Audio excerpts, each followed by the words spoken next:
And now I would like to introduce our Executive Director, Peter Arnold. Thanks, Sonia. Welcome everybody on Summer Friday. This is, I think, our 7th week of Summer Scholar Series presentations. We're really excited about today's, which is a discussion with Antwaun Sargent on Virgil Abloh's Figures of Speech exhibition at the Brooklyn Museum. We're really pleased that Antwaun's joining us. Antwaun, among many roles, is currently a director at the Gagosian Gallery, and he led in the curation of Virgil's Figures of Speech exhibition at the Brooklyn Museum. Antwaun's joined by Matthew Yakubowski, who is the senior curator of fashion and material culture at the Brooklyn Museum. He's well recognized for his work on many iconic exhibitions, including the Brooklyn Museum's Christian Dior Designer of Dreams exhibition. Thank you for that one, Matthew. I'm going to turn it over to the two of you and encourage you to make this really conversational. As Anya said, there'll be questions, guys, that will come up. Anya and I will, at the end, pose those questions to you. So don't worry about what might pop up on the screen. So Matthew, why don't I turn this over to you now? Okay, thanks so much for the introduction. It's so great to see everyone this morning. So we've been asked to talk a little bit about our histories first. So I've been working in museums for over 35 years now, and my degree originally was in cinema studies and design. So one of my first jobs was as working as an assistant in as a film and video curator at the Carnegie Museum. And after that, I was offered a job in the film and video department at the Whitney Museum. And so I was working on film and video series, but in the evenings, I was off Broadway. There's a theater called La Mama that was started by Ellen Stewart. And I was doing sets and costumes at La Mama. And one of those projects won a Bessie Award for sets and costumes. And the next day I came into the Whitney and they said, have you ever considered doing exhibition design? Which I really hadn't. And they started asking me to design shows. So I was kind of moonlighting at my day job doing that. I designed things like the Joseph Stella retrospective, several of the biennials in the 90s, worked closely with Barbara Haskell and Thelma Golden, who were curators there at the time. And then I got a call from Arnold Lehman, who was the director of the Brooklyn Museum, and he said, I'm not so interested in film and video, but would you be interested in kind of switching your career trajectory and coming to the museum as an exhibition designer? And I did that for about 15 years, and then Ann Pasternak came in as the director, and one of the first things we did was the David Bowie retrospective, and she'd asked me both if I would curate and design it. So I was wearing 2 hats for that show. It did really well, and afterwards Anne said, I'd like to switch you back to curatorial. So I became the curator of fashion and material culture. So my career's kind of had 2 paths, design and curation. And that's a little bit about me. Antwaun. Yeah, I mean, that Dior show was amazing, and the Bowie show. I happened to see both of them. My background is somewhat different. I went to Georgetown, studied politics there, and thought I would go into politics, and was Hillary Clinton's intern, and worked on a lot of Democratic campaigns when I was in college, and then, you know, it came the time to sort of decide what I wanted to do, and I didn't really sort of have an idea. And there were sort of like 2 paths. My friends from college were all going into sort of like law or finance, and so I applied for a finance job, and then there was also this sort of thing called Teach for America. And I applied for that, a job in finance and a job and Teach for America to teach in Black and Brown communities. And I sort of just, really didn't have a passion for either, quite frankly. I just was like, I really like to, in some ways, give back, or like I need to become, in some ways financially stable. I grew up in Chicago. And so those are sort of the realities of sort of a first generation, kid who, was sort of trying to figure out like what was possible. And so I decided, instead of, taking a finance job, to teach in New York, in Black community in Brooklyn, deep in Brooklyn, East New York, Brooklyn, at a charter school. And I sort of moved to New York and started to teach. And I taught kindergarten, taught kids how to read for 4 years. And while I was doing that, it's 5-year-olds are extraordinarily energetic, but for a 21-year-old, it's not the most exciting job. And so I sort of fell in with an art crowd in New York. And by day I was teaching, kids how to read, and by night I was going to openings, going to artist studios. And at some point someone goes, well, what do you do? Like, what do you do in this world? Why are you at all these openings? Why are you in the artist studios? Why are you hanging out with artists and curators and writers and all those things? What is your contribution? And I was like, well, I can write, so maybe I'll become maybe I can write about, these artists that I'm visiting and had sort of grown obsessed with. And so I started writing, pitching stories and, writing advice. And there was this thing at the time called Creators Project, and, was paid very little money to do it, but I was extraordinarily excited to have an opportunity to talk to artists and to learn no more about their creative process and, what made them tick, what were their concerns, how were those concerns expressed materially in their practice.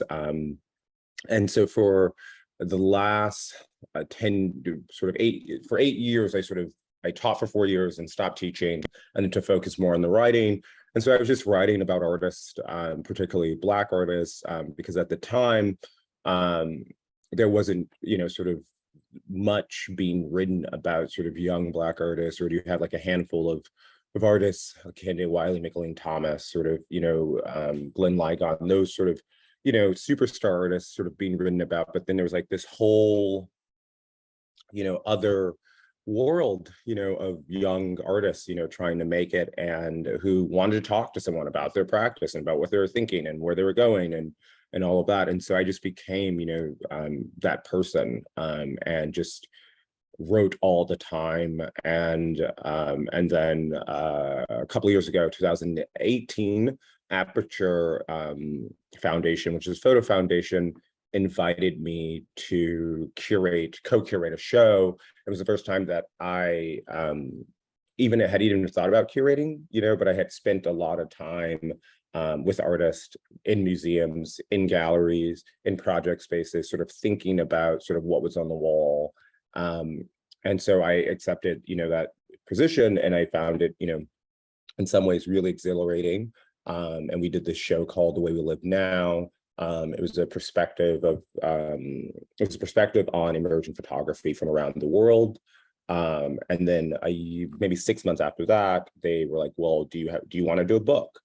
And I was like, yeah, maybe I do want to do a book. And they were like, well, what would you do a book on? And I just thought that, like, sticking with the idea of young artists, emerging artists, to do a book around young fashion photographers, or people who are working sort of in between fashion and art, and across the world, Black photographers.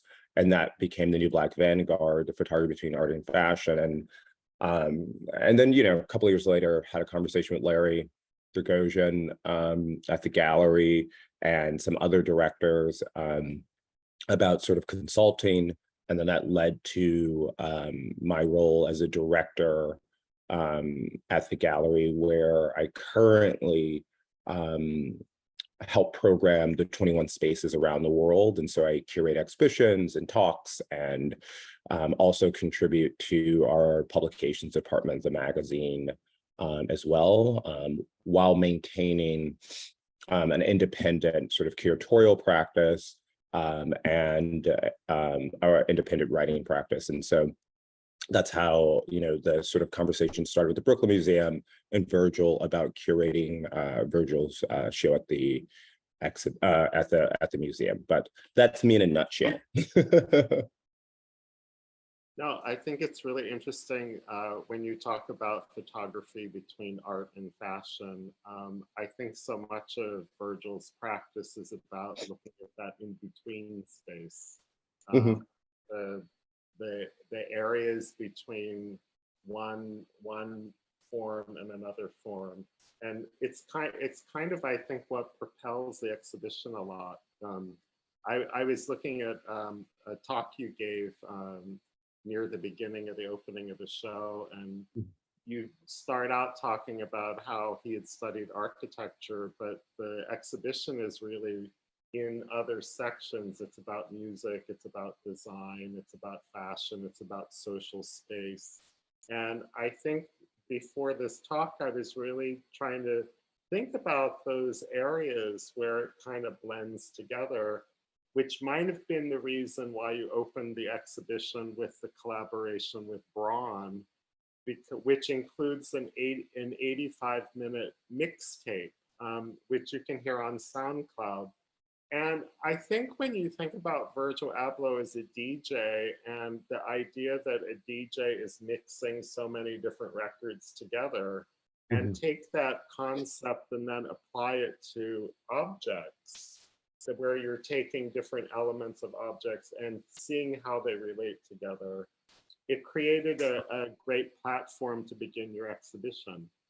Yeah, I mean, I think the Braun collaboration, we started the exhibition with the Braun collaboration because I think, as you said, Matthew, it really synthesizes like who Virgil is, you know, as an artist, you know, and how he worked across disciplines, right? And he really didn't sort of see boundaries. I think that was one of the things in sort of curating the show over the last 3 years that became very apparent to me, was that, you know, there was no sort of, you know, he did not believe in tradition, you know, in that way. And he worked in a lot of ways across traditions, and sort of to insert himself in those traditions. And, you know, with the Braun collaboration, you know, you have so many things that's happening, you know, there. You have this sort of the color of the speaker system that sort of speaks to the sort of tradition of Black music, both jazz and Houston hip hop. And then you also have this idea of like the European canon, Red Braun, and sort of the way that they sort of sit in the European canon as it relates to sort of consumer goods, right? And then you have, you know, sort of this mixtape, right, which is sort of interesting because Virgil sort of invited, it starts sort of, it's like chopped and screwed like jazz, and then he invited these like rappers to sort of like also contribute. And so you have all of that sort of happening, but it sort of retains its sort of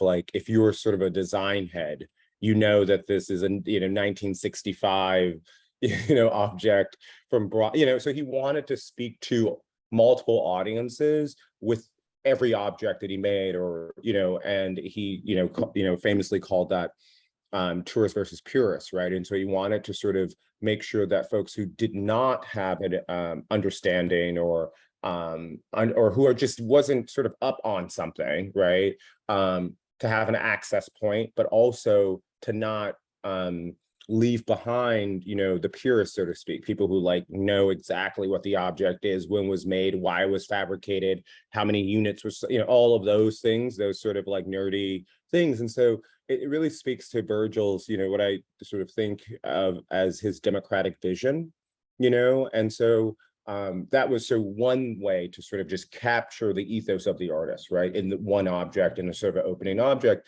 The other thing was that, as we all know, you know, Virgil unfortunately passed away in late November of last year. And, you know, this was something that he was working on at the time of his passing, right? And so I wanted to make sure that there was something in the exhibition that spoke to sort of his creativity in sort of the last moments, if you will, of his life, but also showed that, like, you know, he really, you know, lived and breathed this stuff, you know, like he was so committed to his practice and so committed to making art that, you know, even in sort of what had to be an incredibly difficult, you know, moment, right? He was still thinking about the ways in which his art was going to live in the world. And so I wanted to make sure that we had his voice, so to speak, right when you sort of opened the exhibition and sort of walked into the show. And so that, you know, so we decided to go with the bronze sculpture. It was also something that was new. People hadn't seen it. Figures of Speech was a traveling retrospective or major survey, and it had been around the world. And so we wanted to make sure that the Brooklyn iteration had new objects and sort of spoke to new ideas that Virgil was sort of working on. And I think when even the placement of like the words purist versus tourist are on the revolving doors as you enter into the museum, you're already kind of setting up that dichotomy where people actually, you know, it's almost like they are already deciding whether they're a purist or not, or a tourist, or maybe they're verses. That's also in relationship to its own practice, right? A lot of people know who Virgil Abloh is, but a lot of people don't, right? And so, like, one of the things with a museum exhibition, what you try to do is to make sure that, you know, all audiences are considered. And so, you know, that, like, yes, it was about sort of the objects, but it was also about, like, Virgil Abloh too, right? Are you a purist? Do you know every single thing that he, you know, has done? And there are people, trust me, there are people out there walking through the exhibition, you know, people are sending me to this day things on Instagram, like, did you know this? Did you, you know, why didn't you put this in the show? Why didn't, you know, it's like, I mean, which is sort of I think, honestly, I think it's amazing that you had someone who has so affected design and our culture in a way that a lot of people around the world also, you know, feel like they have and they want to have, you know, be in part of the exhibition in that way. People, I mean, I've now curated tons of exhibitions and I've never had someone, you know, and had so many people reaching out and like, me and Virgil did this, you should include this. This, you know, he was famously texting and famously on Instagram and just connecting with people, and it did not matter who they were. And, you know, and so, you know, people just sending me their Instagram exchanges go and like, why not put this in the show? Or, you know, all of these, you know, things that, and so, you know, there were some real purists, Virgil Abloh purists out there, and there were some people who, you know, didn't know who he was, right? And we wanted to sort of account for both of those audiences, right? And make sure that, you know, at the very least, folks could sort of connect, even if you didn't know who Virgil Abloh was or his, you know, his connection or impact on our culture, that you can sort of understand an artist's journey. And well, and I think also the title of the exhibition, Figures of Speech, which has been with the exhibition since Chicago. And for those who may or may not have seen it, it's been to Boston, it's been to Atlanta, it's been to Doha. You know, the idea of the figures of speech, that you as a person, what you're wearing is saying something about you. When you start thinking about that, we are communicating non-visually all the time, though I think sometimes we think we're just putting on something very utilitarian.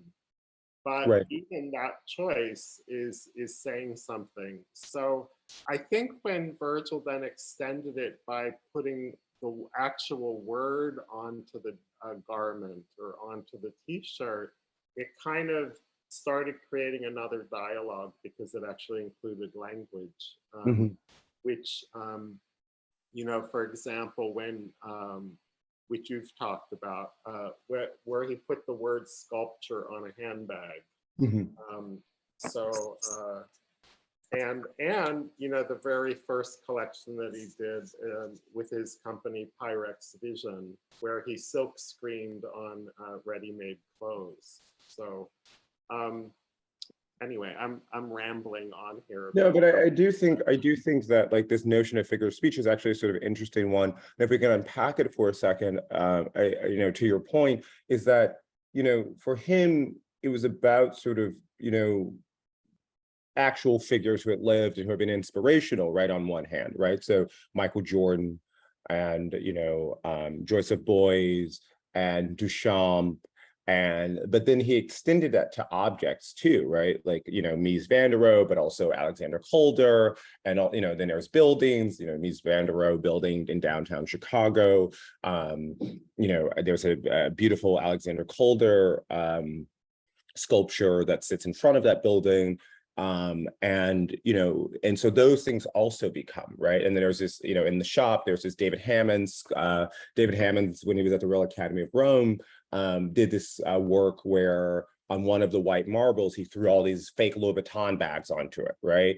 And so like, you know, those sort of connections, right? And so those figures, themselves, but then he also, again, extending sort of this, having this sort of utilitarian or democratic vision, he also sort of want folks who enter, right, the exhibition themselves, he thinks of them as figures of speech, right, like figures in that way. And then also, you know, the guards, right, and so in the Brooklyn Museum show, the Chicago show, the Doha show, the Boston show, he also designed all the guards' uniforms and also special Nikes, you know, for them, right? And then so the guards themselves, the people who are often, you know, forgot about in a sort of museum setting, or who are often sort of, but you know, who are forgot about in a setting, but who spend literally the most amount of time with any art in a museum.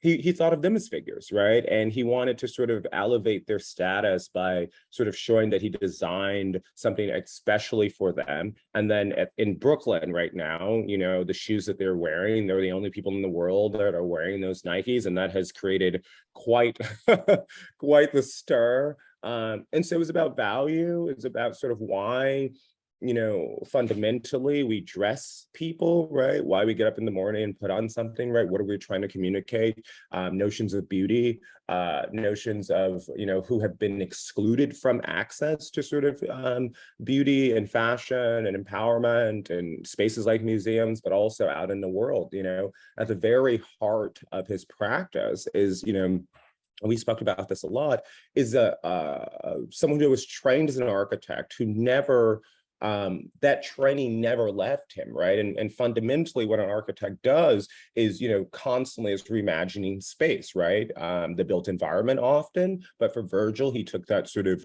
even further, reimagining, you know, not only the spaces, but also what was worn in the spaces, what were put in the spaces, how the spaces were designed, you know, so it became about sort of designing a whole world. And you know, one of the things that we also talked about, it was just like, you know, the world wasn't designed for him, you know, that and you talk about a 6'2", 6'3", you know, foot tall Black man, you know, like literally the world's not designed, you know what I mean? Like, and so like he was thinking about that, and he was thinking about how do you redesign a world, right? In that way. And I think that quote, you know, everything I do is for my 17-year-old self, is really prescient in the sense that he was always thinking about, you know, these notions of childhood, but also play, but also access. And, you know, and he sort of moved in a way where, you know, that he was about creating space for himself, but also for others, and in everything that he did, from fashion to design to architecture.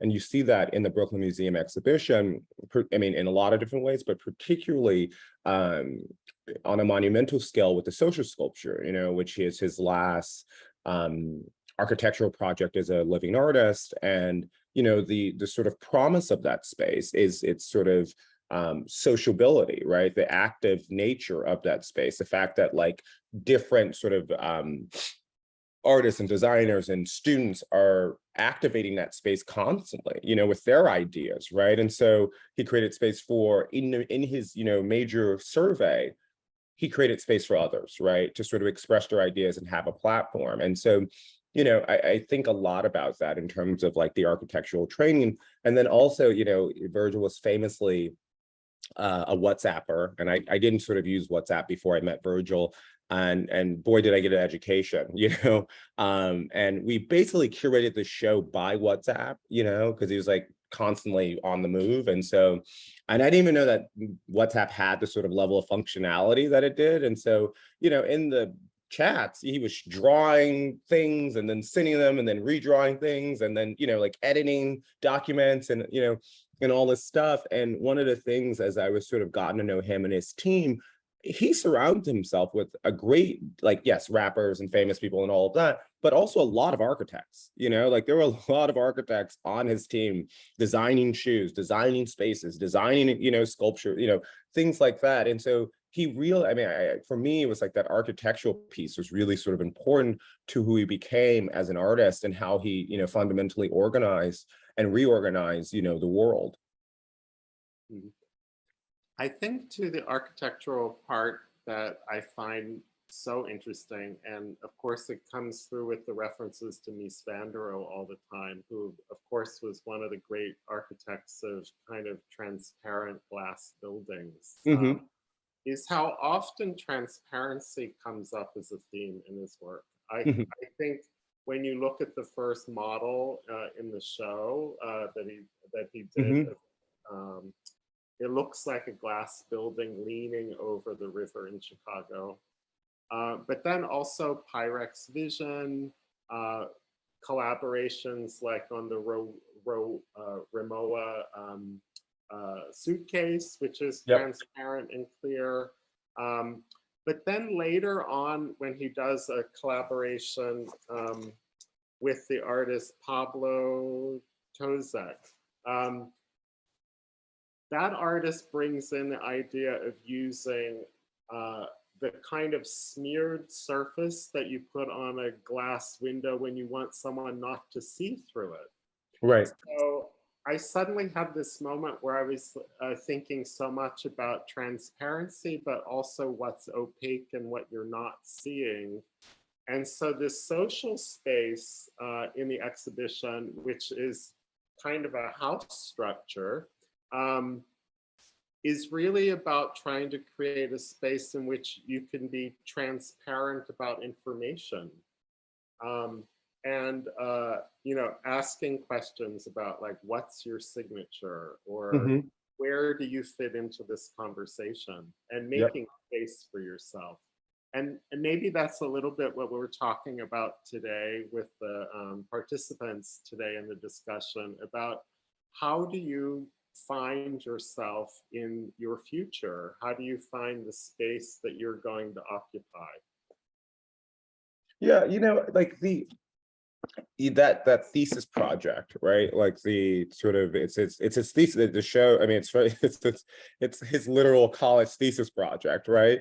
And what's sort of interesting about that is, as you said, the transparency and how that sort of moves through like the materials that he uses too, right? It moves through sort of the actual sort of in the, yes, it's like about the finished sort of object, right? But it's also about the sort of materiality, right? And so if you think about sort of the way that he's sort of even approaching design, it's around sort of using material that you can sort of easily sort of identify, right? And it was particularly around sort of using material that you could go, that, you know, young people could go to the store, whether it's a hardware store or whatever, and pick up themselves. And, you know, maybe he did something that sparks an idea and then they can make their own thing, right? And so that's why that model in particular, yes, you have the glass sort of transparent building, but the model itself is made from foam, right? And so like locally sourced, you know, foam. You also have the tables, right? The tables he designed in the exhibition. For those who haven't seen these show, the exhibition unfolds across these specially designed tables that Virgil made in collaboration with the Brooklyn Museum and his design studio, Alaska. And, you know, just plywood, you know, like, and he was about sort of making sure that the material, right, in which he built, you know, his objects and it made his art was something that, you know, was easily accessible. And there was a transparency to it, right? You can see how those tables are made, right? Like there's no like, you know, like there's no sort of hiding, right, of the, you know, artist trick or whatever. There, and he wanted, you know, folks to be able to see that like these concepts, you know, his were in some ways, you know, sort of had a simple, you know, sort of gesture to them. And, you know, a lot of people sort of contest, you know, that notion, right? His 3% rule or what have you. But it really was, what I sort of loved about it was the intentionality, right? Like that was the sort of artistic gesture from Virgil Abloh. You see that with the Nikes, right? You see that sort of with him just like changing them ever so slightly, whether that's, you know, in terms of color, whether that's in terms of, you know, the writing, you know, the sort of, you know, graffiti mark or the Helvetica sort of use of that font, you know, like all of those things sort of are these sort of little shifts in those sort of designs to keep both the tourists and purists with them, but also to show that like the marks that he's making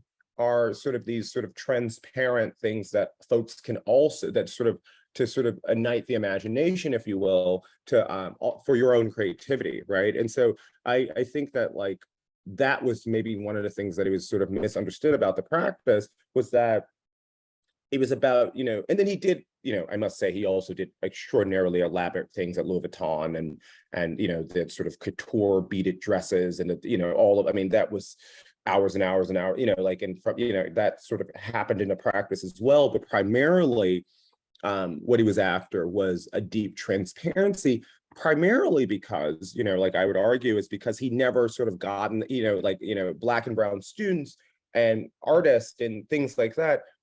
The art world is sort of, in fashion world and design world and the architecture world are these, you know, incredibly opaque places, right? Like you don't know where to start, right? You don't know like how to start. You don't know how to break in. You don't know, you know, who to talk to. You don't know, you know, and so they're designed to be these sort of elitist institutions. And so for Virgil, you know, using, you know, Mies van der Rohe as a point of departure or inspiration, if you will, was sort of about, you know, obsessed with this sort of notion of transparency, because if you had transparency, people could sort of readily understand sort of what routes might be possible for them, you know, for themselves, right? And that's just something that historically Black and brown artists, women artists, gay artists have not had in the worlds of culture.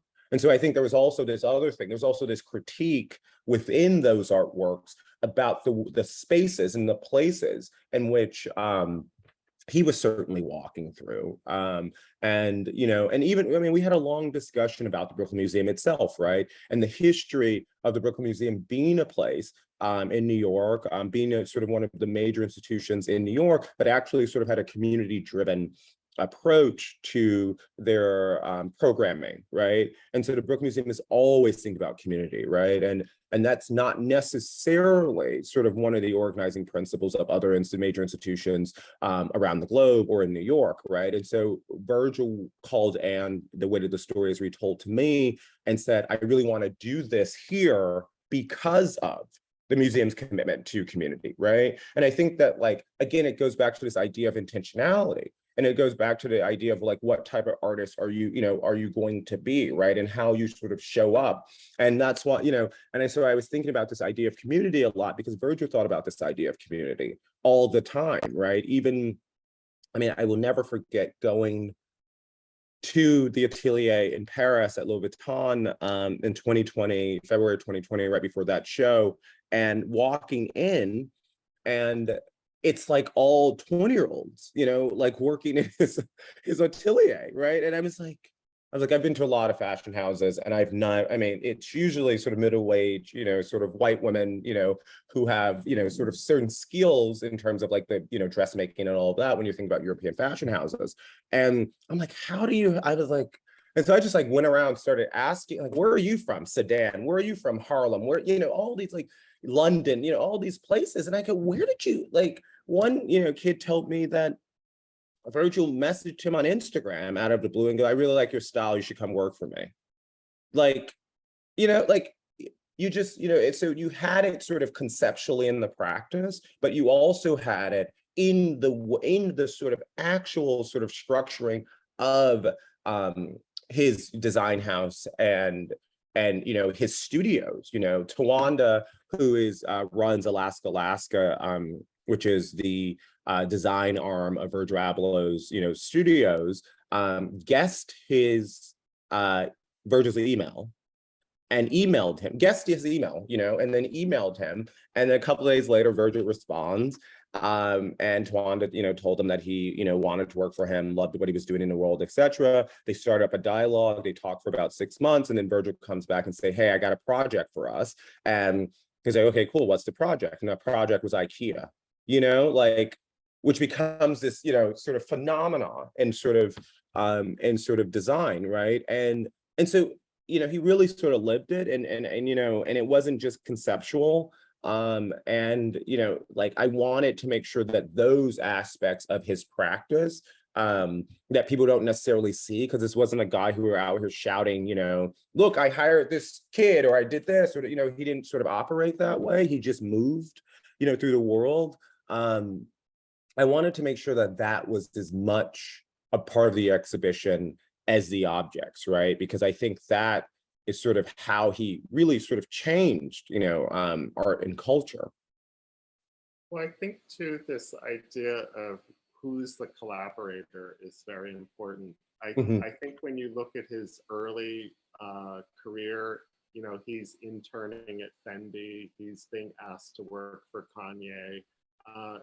Those are very amazing places to begin your career. And then he extends that himself later when he's bringing in collaborators to work with. But it's again that kind of high-low transparency happening, where it could be somebody he meets on Instagram or WhatsApp, but it could also be Takashi Murakami, or it could be his. He was sitting in a corner in the studio when I was there. Oh.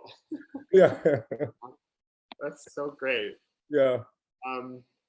Takashi's crazy. It was crazy for me when I first walked through the show and I was thinking about Kanye, because when we did the Takashi Murakami retrospective at Brooklyn, Kanye actually performed in the exact space that Virgil's exhibition is in. Oh, wow. So, and that was in 2007 or 2008, and it was a time when Kanye was performing with the 6 women who were playing violins behind him, right, for Diamonds from Sierra Leone. I think his collaborations are very interesting, and when you look, for example, like at the t-shirts that were designed specifically for the exhibition, and it has all the different badges on the back of it, I looked at them and I just thought it's an opportunity for people to also be collaborative with the objects that they're buying. They can add more symbols and more signs to those t-shirts to create their own dialogue. And I think that's part of the question that you always ask when you're designing or curating an exhibition is, what's the exhibition going to become once the people are in the space? What is it going to be like to create this new dialogue? And I think what you've created with Virgil before he passed away is a very mesmerizing and fresh experience. Normally when you make an exhibition, you're not making long tables that are kind of like Donald Judd minimalist. And then on top of them, you're displaying, 20 prototypes for sneakers for Nike.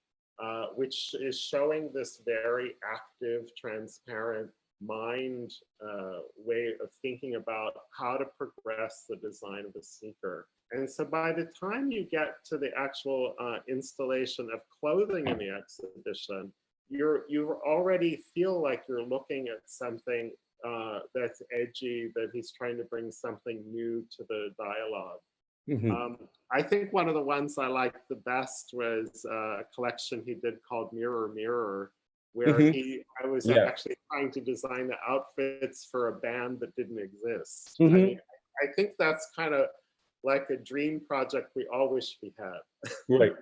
You know, the thing, there were so many levels to this exhibition. I mean, um, one being, you know, the fact that he, you know, passed towards the end of the creative process around the exhibition. You know, wanted to, you know, exhibitions is, you know, for those who don't know, require, they're usually set, you know, maybe a year or so before like they go up and all of that. And you know, you have everything, you have a plan, you have a second plan, you have a third plan, you have, you know, you are really sort of locked in sort of way before, things don't change. You have a set checklist, especially at museums, you know. Galleries work differently. It's you have a lot more flexibility generally, but like especially with a major sort of traveling show, because there's so many different sort of people in terms of like where you're borrowing the work from. There's different institutions involved, and you know, who can, you know, oversee different things. And then when you're talking about sort of objects like clothing, you have the conservation, you have, you know, all of, you know, you have all of that stuff. And then you have like whatever the borrower's demands are. So Louis Vuitton has a certain set of demands. Off-White has a certain set of demands. His archive, you know, where we got some of the sort of homework from high school and college and all of that, have a certain set of demands.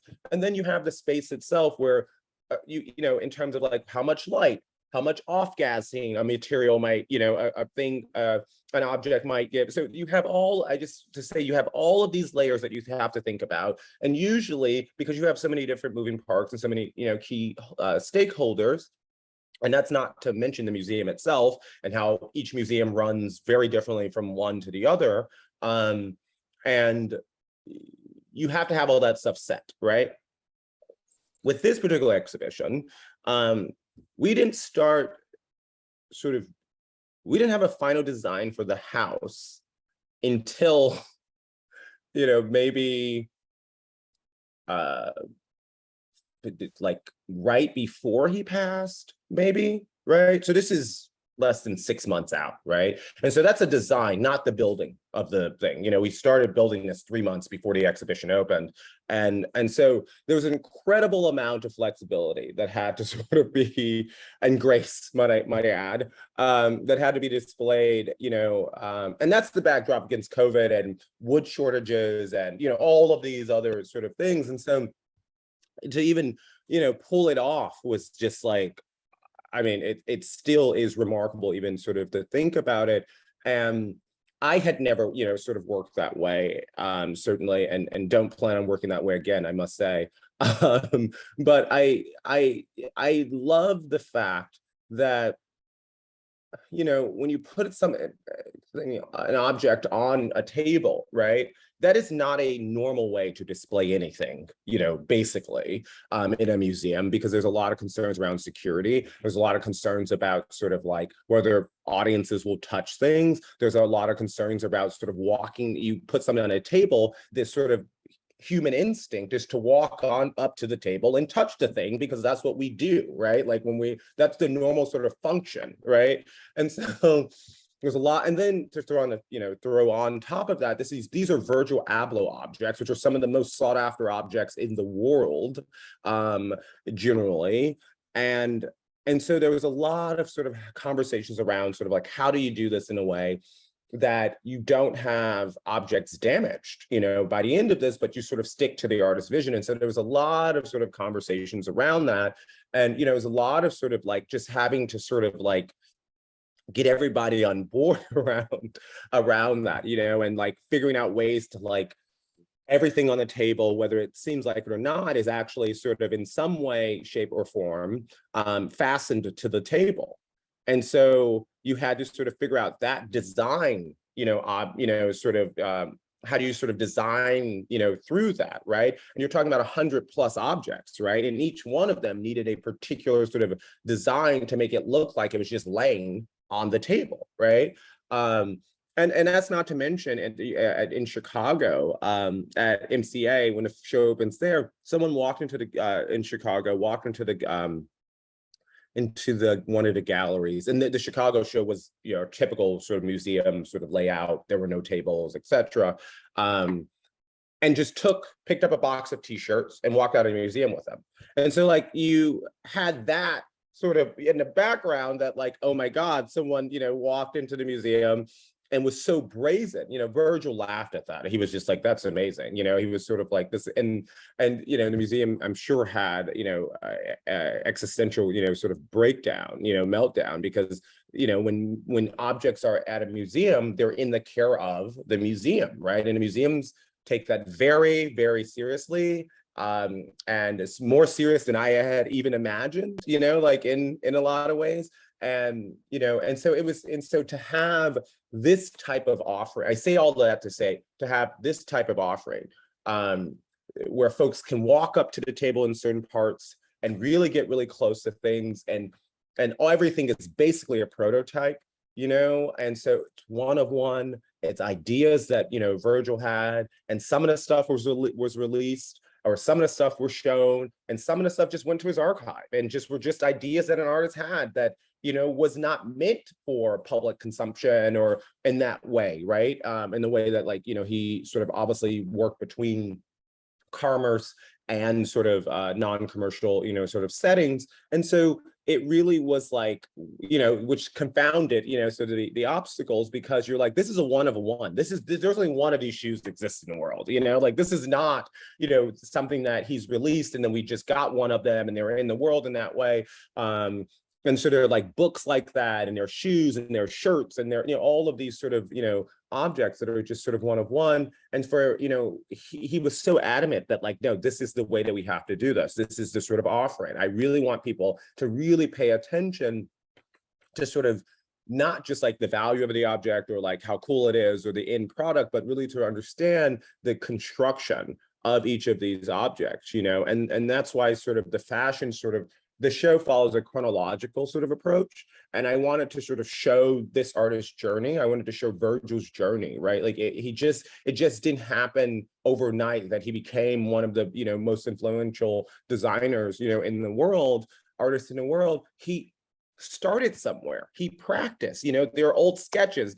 He's working on his, you know, on his, there's in the early part of the exhibition, it shows him working on these different type settings, right? And so he's drawing them by hand over and over and over and over again, to show that, you know, artists practice and artists try ideas, and some ideas don't work, but they lead to the next idea. That's why this sort of idea of a prototype is important to this particular exhibition, because for Virgil, everything was a prototype. So everything was sort of in sort of becoming, right? And so one idea always led to the next, and it might sort of show up in a different sort of medium or in a different sort of artistic discipline, but it might have started from, you know, a shirt or a rug or whatever, you know, like in his last couture show, his rug in his office, he made a dress out of it, you know, like it was just like, you know, so it was like all of this, he was always just sort of constantly thinking about the world and how do you remake a world and how do you keep remaking that world and keep refining.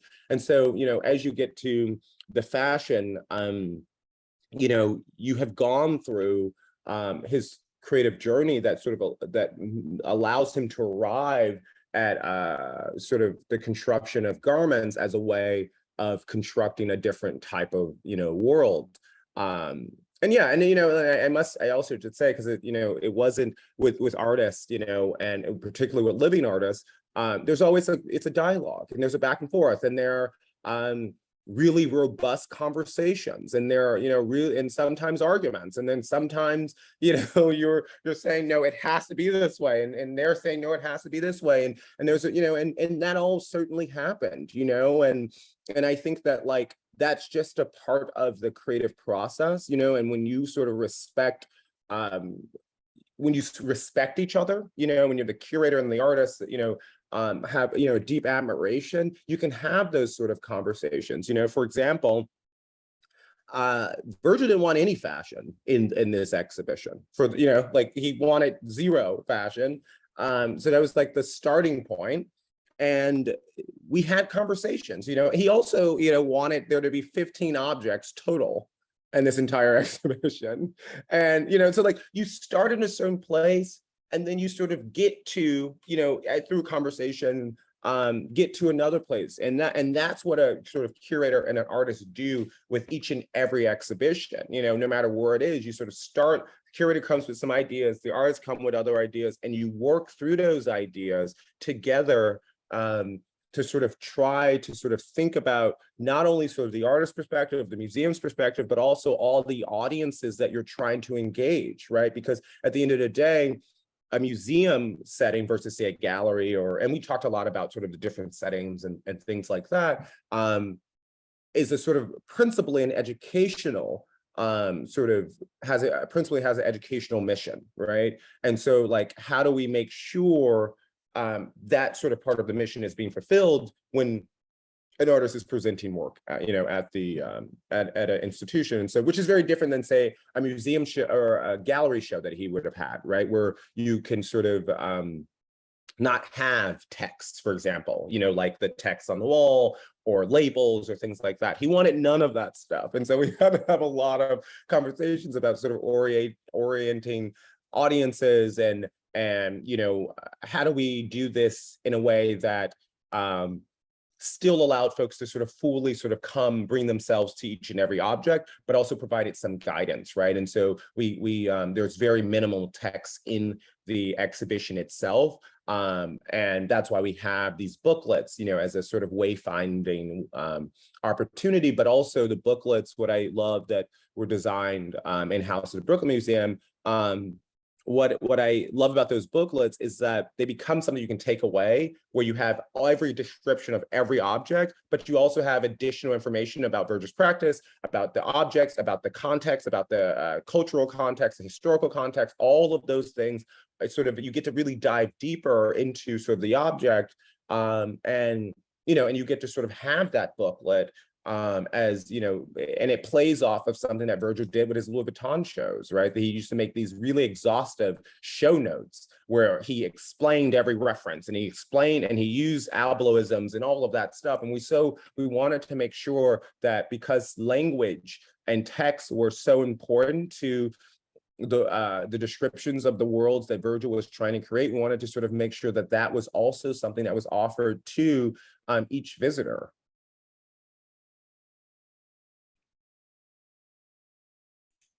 Guys, I'm going to jump in, and Virgil used to not like that I was the timekeeper, but I am a little bit the timekeeper. So there are a bunch of questions, Matthew and Antwaun, that have come in. I just wanted the opportunity to ask you both a few of them before we close the session. The first one is really for both of you to consider. It's from Madhav.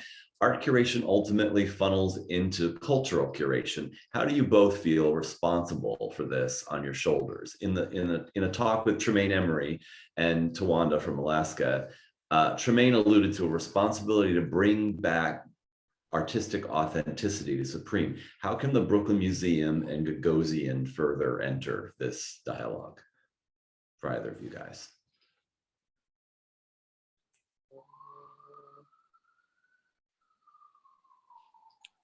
You know, I think when Antwaun was I'm thinking about it, sorry. Oh, go ahead. No, go ahead.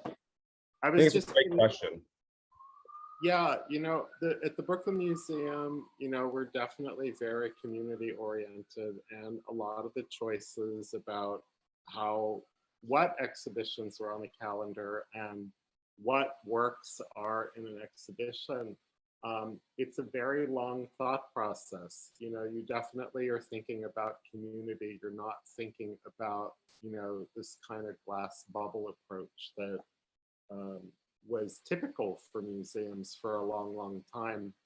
And I remember in 1993, when I was at the Whitney, we were doing an exhibition, the 1993 Whitney Biennial, which many people called the politically correct biennial at the time.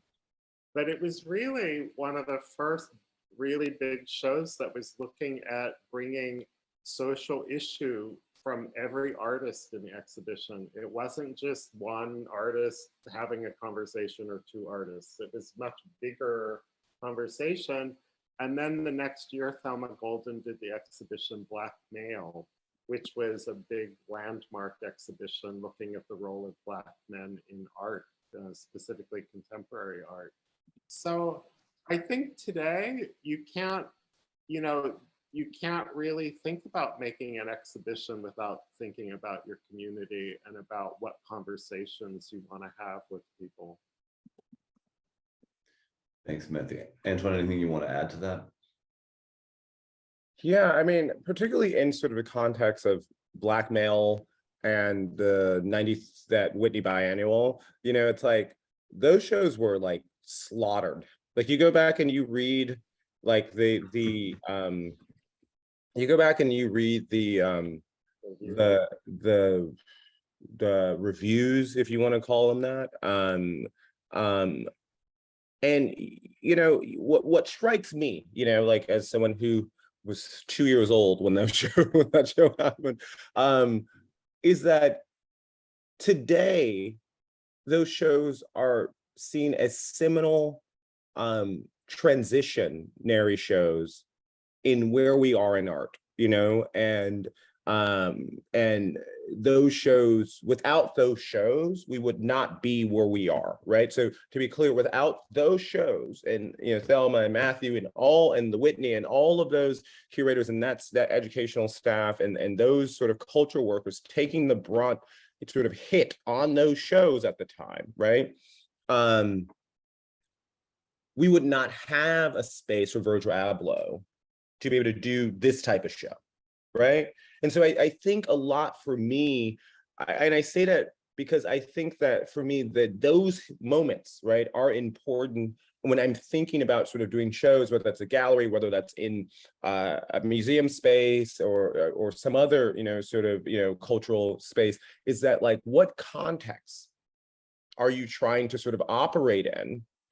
And how do you bring that context with you, when you're sort of thinking about what type of work you want to do in these spaces, right? Because I think that like that's important to me, and I'm always thinking about that. I'm always like, when I have a question or so, I'm fortunate to know Thelma and fortunate to know Anne and Matthew, one of the conversations even that me and Matthew had was like, I emailed him and I said, I really loved that Dior show. I'd love to talk to you. We were doing a very different show, but it was one of the things where like, it's like you did something that was really great in this space. You know how this space works. I'm doing, somewhat of a fashion show. It's different by, it's a very, different show, but what, and we had a conversation, we talked to it, and that was sort of helpful. And so I think that like, for me, it's always sort of thinking through, this notion of community, but also this notion of like, who's doing the thing or who did something that you really respond to, whether you want to do it that way or not, but to sort of have those dialogues and reach out and to say, I see the work and I, want to just get your perspective on what I'm doing, whether I agree with the perspective or take it or whatever. I'm sort of always open for that sort of exchange, whether I'm sort of reading something historically or whether I'm sort of engaging with sort of makers, exhibition makers and artists, and sort of the present day. I think that is like invaluable.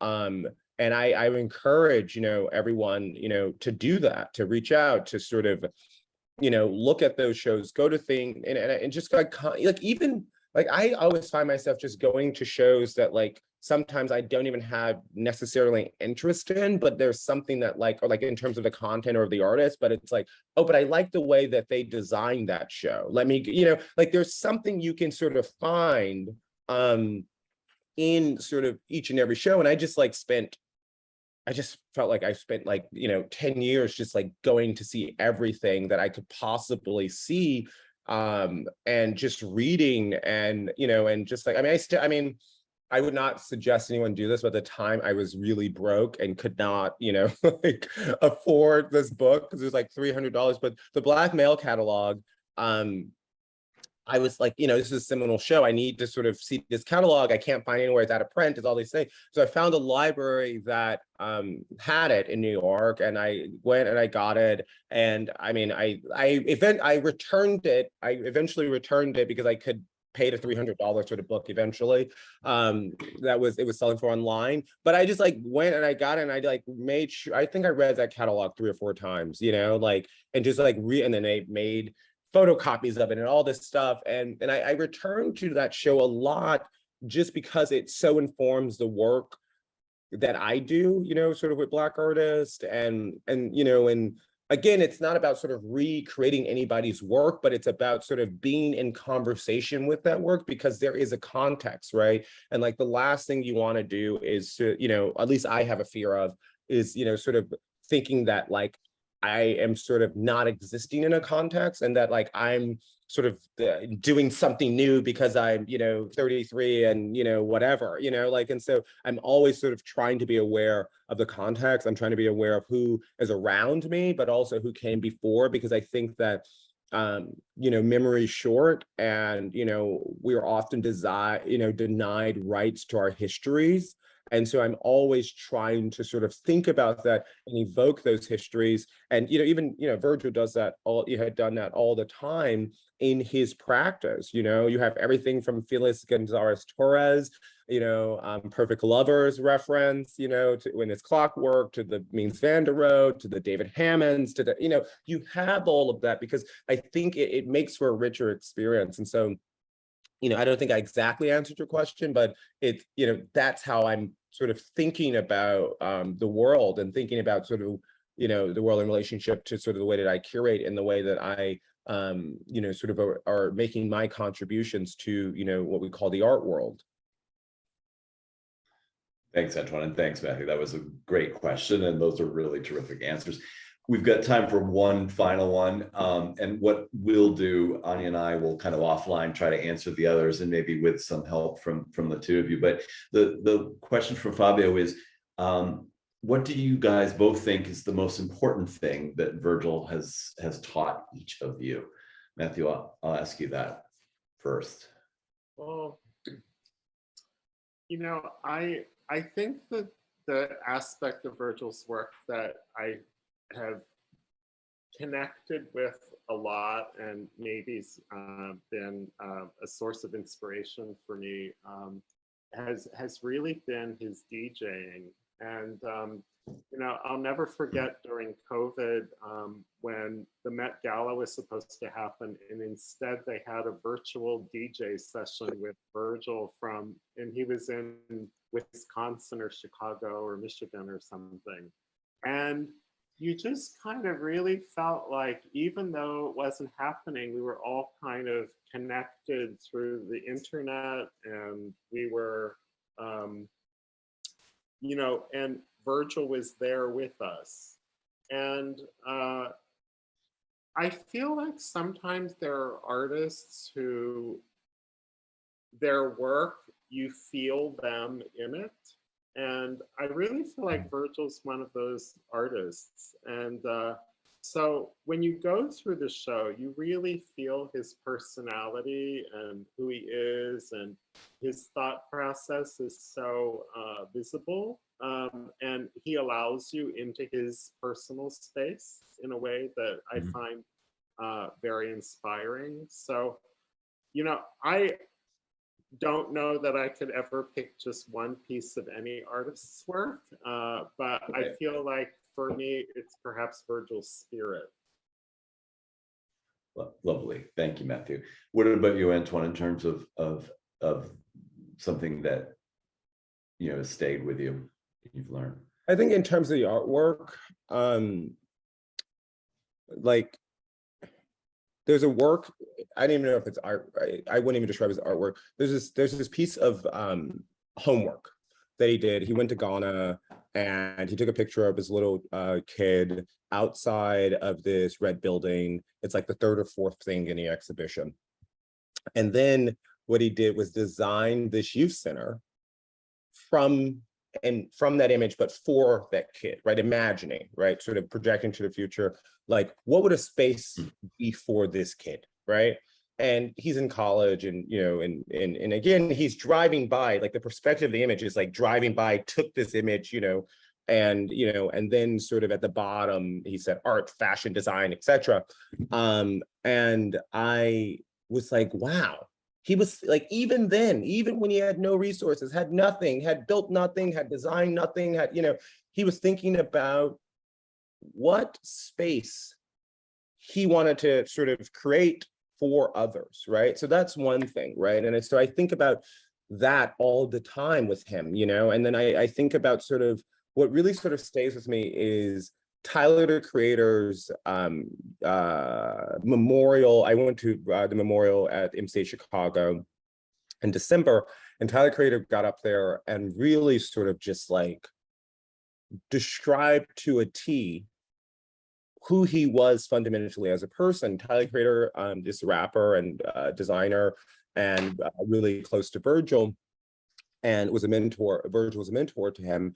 And he called Virgil one day, is his telling, and he said, I have this idea for this brand. It's called Golf, but I have no idea how to do this. I don't know, I just have no idea. I know I have the images in my mind, but I have no idea, And Virgil said, give me a week and I'll call you back. And he goes true to his word. A week later, he calls and he has product designers and factories and, on the line, and he's on every call with him, right? I mean, the guy's busy, right? Like, that he would always say, I'm down the fly, and he just flew, which I thought was hilarious because he was just on planes all the time. And to just have someone just like not to pass, someone off, your friend off and say, just talk to this person, whatever, good luck, and to be on the call and to be on, in every meeting with him for something like he had no stake in this brand, right?